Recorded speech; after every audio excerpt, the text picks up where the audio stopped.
Sejam bem-vindos a mais uma edição do Histórias de Sucesso. Vamos conhecer histórias inspiradoras de como a profissão pode mudar as nossas vidas. São relatos de pessoas que encontraram propósito e realização em suas carreiras. Érica Lacerda é uma mulher autônoma, talentosa e determinada. Mãe de 3 filhos e arquiteta de interiores. Preparem-se para se emocionar e se inspirar com essas histórias incríveis. Meu nome é Érica Lacerda, sou arquiteta e urbanista, especialista em design de interiores, luminotécnica aplicada e conforto ambiental. Me descobri apaixonada por arquitetura. Desde então fiz todos os cursos que me foram possíveis na área. E aí eu fundei o meu escritório, o Ela Arquitetura e Interiores. Eu tenho o meu escritório, uma sede aqui em Montes Claros, eu tenho uma sede em Januária também do meu escritório. Eu atuo com projetos na região, eu tenho projetos em alguns lugares no Brasil e até fora, no exterior.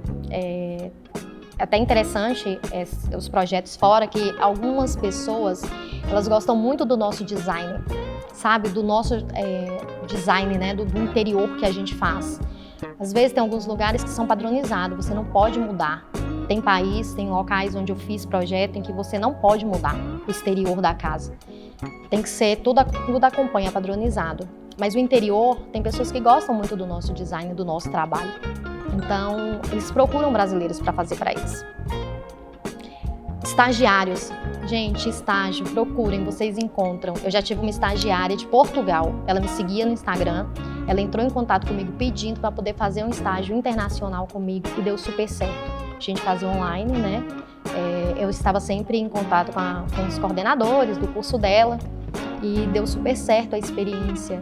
Eu comecei na adolescência, quando eu estudava aqui nas escolas, na minha época na minha adolescência tinha teste vocacional.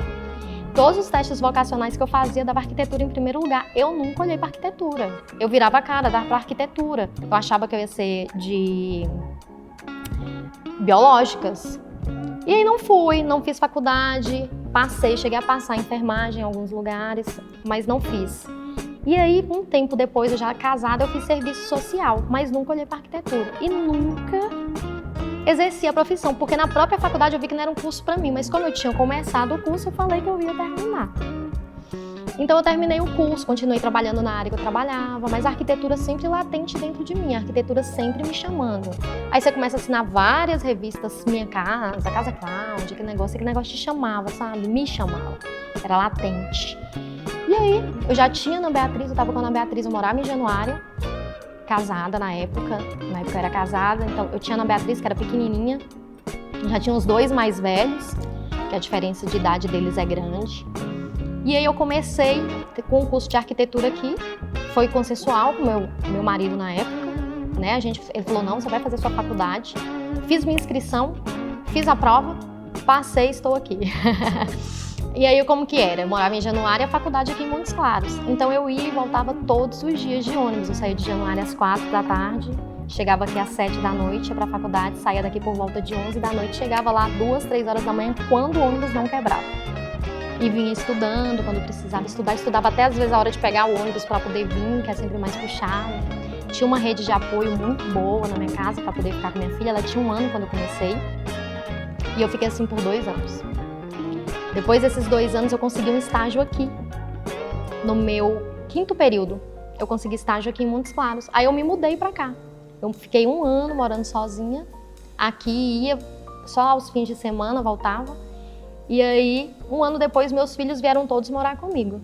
Aí eu também continuei com estágio. Teve uma época que eu fiz estágio em 2 escritórios. Eu fazia nenhum de manhã, nenhum à tarde e outro ia à faculdade à noite. Minha rotina era louca, muito, muito, muito louca. Porque tinha dia que eu ia dormir 2 horas da manhã, eu acordava 5 para poder dar conta de tudo que eu me propus a fazer. Porque o que eu fiz? Eu aproveitei a faculdade para fazer tudo que eu tinha que fazer. Para estudar tudo. Então, durante a faculdade, eu fiz uma pós-graduação. Eu consegui fazer uma pós-graduação na minha área.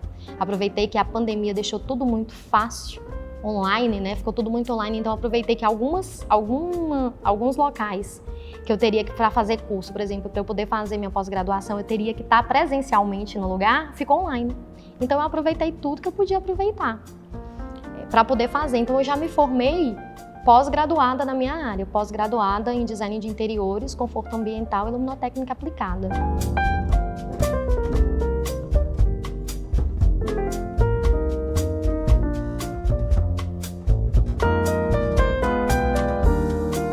Como eu tinha o apoio da minha família, então eu também tinha uma rede de apoio muito boa. Eu tinha uma pessoa que trabalhava comigo há muito tempo, que era super de confiança, então eu viajava e deixava ela com essa mulher que trabalhava comigo. Aí a família e o pai, né, os meus filhos mais velhos que estavam sempre lá ajudando. Era difícil, porque eu deixei ela com 1 ano. Quando a Ana Beatriz estava com 1 ano e pouco, perto de 2 anos, foi quando eu comecei a vir para cá, que foi 2017. Eu vinha e voltava todos os dias nesse ônibus. Eu tinha uma rede de apoio muito boa. Como a minha família apoiava nesse sonho, nesse que eu comecei a fazer tardiamente, por quê? Primeiro eu constituí família para depois começar essa segunda faculdade, na verdade, que é a faculdade que me apetece, sabe? Então, como eu tinha essa rede de apoio, eu ficava uns 30% mais tranquila, mas os outros 70% o coração de deixar a criança lá, de voltar, de ir e voltar todo dia, do perigo que é da gente pegar a estrada todos os dias. Nós colocamos a Ana Beatriz na escola, perto de completar 2 aninhos. Foi assim que eu entrei, a gente resolveu colocar ela na escola, que inclusive é uma das redes, Soebras ainda, a rede, né? O nome. Na rede Soebras, lá em Januário, onde os meus filhos já estudavam. Então, para ela poder sentir um pouco menos de falta da mãe e a mãe ficar um pouco mais tranquila. Quando foi o ano em que eu vim pra cá, então eu ficava aqui em Montes Claros durante a semana e os finais de semana eu ia. Aí o coração doía mais ainda, porque eram os 3 filhos lá. Tinha dia que eu falava assim, não, eu vou voltar. Aí eu parava e pensava, isso nunca foi uma opção. Não vou voltar, vou continuar. Depois eu resolvo, sabe? É só 1 ano, no próximo ano eles estarão aqui comigo. Então, o meu coração de mãe só ficava um pouco mais tranquilo, porque eu sabia que toda a rede de apoio que eu tinha lá, que eu deixava ela com essa rede de apoio, sabe? Mas quando eu voltava, era grudada, tanto que a gente é grudada até hoje.